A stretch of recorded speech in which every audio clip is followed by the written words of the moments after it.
Hello and welcome to this video. Today we are going to be talking about Princesscore or Royal Core or the Princesscore Royal Aesthetic and Coquette Core. It's all they're all different, but they all kind of like roll into the same thing. But we're going to be talking about it a little tiny bit more in depth and really answer, what is Princesscore? What is it? I don't know. Don't forget to like and subscribe and comment your initial thoughts on what you think Princesscore is before we get into it. Okay, let's start with, I am not an expert in this. This is just some research that I've done and some observations that I have come up with. Some themes of Princesscore is elegance and romance and fairy tale inspirations. And typically it is pretty feminine, but it's for everybody. Let me have some tea before I...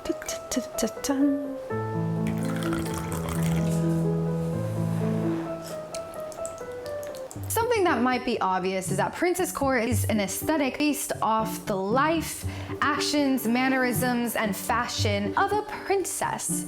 So that can be any really kind of princess, whether it's a historical princess or it's a Disney princess, which is technically also historical princesses, but in the Disney style. This aesthetic is typically based on the Rococo era, Rococo. That you could or era, or Marie Antoinette era. Very similar to cottagecore, but with more glamour. It's just a little more luxurious. But honestly, Princesscore can look really different because pretty much every culture in history at some point had their version of royalty or princesses in their tribe or in their court or whatever it may be, or monarchy. Princesscore can really look like anything based off of the culture. It's pretty much just that culture or that period or time and place in history with more luxury, and that's kind of what it is. Another historical influence on this Princesscore fashion or aesthetic is the Victorian era. I feel like there's like a big montage of Marie Antoinette, softcore, and Victorian and cottagecore, but add more glitter and sparkles, and it's just like a big montage, and I feel like you guys kind of understand what it looks like by now. But I feel like Princesscore and this kind of period piece style, fashion, and aesthetic has really become popular because of the Disney princesses initially. I feel like it started with that and then gradually became more of like Bridgerton and like period piece type of shows and films and things like that. So it's becoming a lot more mainstream. Speaking of Bridgerton, this aesthetic kind of started to like skyrocket and become way more popular and mainstream during specifically the pandemic, because more people were staying home and watching TV shows, princess movies and whatnot. And so because we're all staying home, we started experimenting with what does that kind of look like for us and how can we incorporate that. I feel like this aesthetic was more popularized because of the pandemic, and at least when it comes to like the analytics of fashion trends, it seems to spike in 2020 and kind of 2021, especially when the pandemic lifted and we all started going out. We wanted to like look cute and look our best when we go outside because it's been so long. So people started buying more dresses and different styles of dresses started coming out, and just it kind of grew. I feel like with this aesthetic though, there's kind of two different types of Princesscore. So we have the not original, but the type of Princesscore that I grew up with, which is Disney princesses and this Disneyland and this sort of commercialized, very, very family friendly version of princesses. And then the second version for me would probably be a more historical or period piece type of aesthetic, where we're drawing inspiration and artwork from history itself and different eras, perhaps different cultures. And I feel like that's a little bit more romanticized. It's a little bit, I feel like the art itself mimics nature in a very romantic way. This version of Princesscore is just the feeling of falling in love. It's so flirtatious, and I really, really love that. Some key elements of Princesscore, at least fashionably speaking. There is typically a lot of puffy or flowy dresses involved with this, kind of like, I'm feeling cupcake dresses, I'm thinking puffy sleeves, just kind of this like, this big feeling. There's a lot of lace, you know, there's a lot of corsets. There's a lot of, well, depending on what period you're talking about, but there's a lot of corsets. There's a lot of intricate designs and appliques and motifs. Of course, there's typically a lot of tulle. Well, I feel like the more modern princess, there's more tulle. Historically, I don't know how much tulle there was. I am not a fashion historian, which would be cool if I was. I highly suggest checking that type of stuff out, historical fashion out, and that type of content's very interesting. And of course, every princess has a tiara. Yes, tiaras. When it comes to the colors of this aesthetic, I'm seeing a lot of light colors, a lot of pastels, a lot of pink and white, or colors paired with white, and gold lining. I'm not seeing a lot of silver. I'm seeing a lot of gold. Not to say that there isn't any silver, just I'm seeing a lot of gold. I feel like to this type of fashion and aesthetic, there's kind of this innocent feeling to it, this very innocent but flirtatious feeling with all of the garments and the aesthetic itself. I also feel like it's a very hyper feminine, and granted, this is just kind of my observation or how I think of the Princesscore aesthetic. That doesn't mean that's how you see it. Hyper feminine in a classical way, different than Barbiecore, different than Paris Hilton and glamour, or Y2K, because that's also can be very hyper feminine. I feel like this is just a little bit more classical, a different kind of vintage feminine way aesthetic that is sizing yourself. Accessories wise, of course, there's a lot of bows, there's a lot of ribbons. Because of that, it can kind of fall into the coquette fashion, you know what I mean? But I feel like really when it comes to the Princesscore aesthetic and fashion itself, you can make it however you want. You can do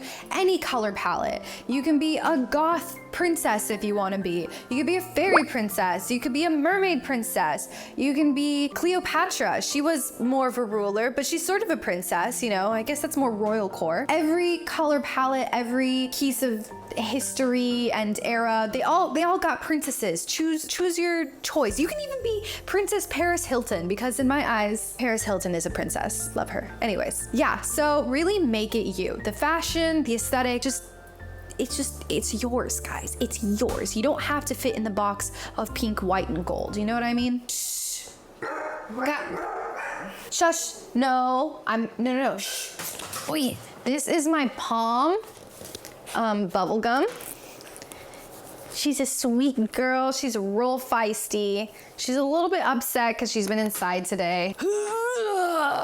When it comes to the Princesscore aesthetic and decor and furniture and your environment, your princessy environment, there's typically a lot of, again, pastels, a lot of floral patterns, as you can see. I really like floral patterns. And elegant items, elegant furniture, there's like an elegance to it. When it comes to like the furniture and the decor itself, I feel like it's a direct reflection of the fashion. It's just like take everything you think of as fashion and then you just like put it in the house. I feel like there's a lot of detail, like it's a very detail oriented interior type of interior. Almost as if like all the furniture's covered in lace. There's just so much attention to detail with this. But yeah, it's pretty much just like copy and paste, but like furniture, from a dress to like furniture. Bubblegum is listening. Bubblegum, are you listening? Do you want to come sit over here? Sit with mommy?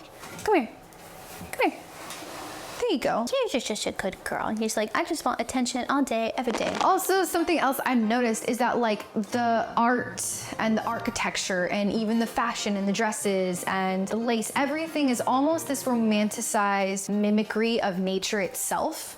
Like that's kind of what I'm seeing with the fact that there's so much flowers and floral designs and everything is just, I don't know, the art in its essence is romanticized nature. And I feel like that is very grounding. And that's what personally attracts me to this, is that it's this hyper feminine, glamorized nature girl. I'm also seeing like a lot of images of girls out on picnics or running through the forest with their princess dresses or things like that. It's freeing and free flowing and grounding, but also just so glamorous too. What's up, Bubblegum? Some princess activities or lifestyle princess activities could potentially be tea. You know what I mean? Like tea parties and tea time and spilling the tea and sharing the tea and making tea and brewing tea. Tea historically has been a time to talk about gossip, which is pretty cool too. So touch on that later. Other things are handwritten letters with cursive and flowers. and perfume. And another lifestyle choice could also be classical music filling the air and just playing classical music all the time. In fact, let's play some classical music. Some other quote unquote princess activities could be decorating things with bows, having picnics, picking flowers in the garden, making jewelry. I don't know, I just like making jewelry, but there's like a lot of activities, princessy, this aesthetic type of activities that you can do. I feel like if we're strictly talking about Princesscore aesthetic, princess aesthetic slash Princesscore lifestyle, it's gonna be, what you doing, girl? What you see out there? The Princesscore lifestyle, I wouldn't say is like a lifestyle because life is so colorful and creative and whatnot. I would say like Princesscore lifestyle would be more of like a mindset, and some words I associate with that would probably be elegant, gentle, innocent, kind, posh, well-mannered, sweet. I feel like there's just a bunch of words that you can use to describe this kind of aesthetic and like, oh, like how to be a princess. You know what I mean? To act in these ways, very, very well-mannered. Some fashion DIYs on how to embrace this aesthetic would be lots of bows and tiaras and things with tools and dresses, pearls maybe, light colors, pastels. Someone said curled hair at some point, classic feminine necklines in your clothing. My other number one DIY for like making your life more princess aestheticness would be wallpaper. For one, I love wallpaper. You can find renter-friendly wallpaper on Amazon, at my Amazon store. Just wallpapering cabinets, or in fact, I actually went to the fabric store and I got fabric and I Mod Podged it to a cabinet that I found at the thrift store. And so now it has like this floral pattern, and I'm kind of just made my own wallpaper. Essentially adding a floral pattern to everything, or just adding bows to things. Or my number two would be going to the thrift store and going to the glass section of the thrift store and being able to find cute little vases, flowery, like intricate designs. There's a lot of intricate designs and lace. I feel like the reason maybe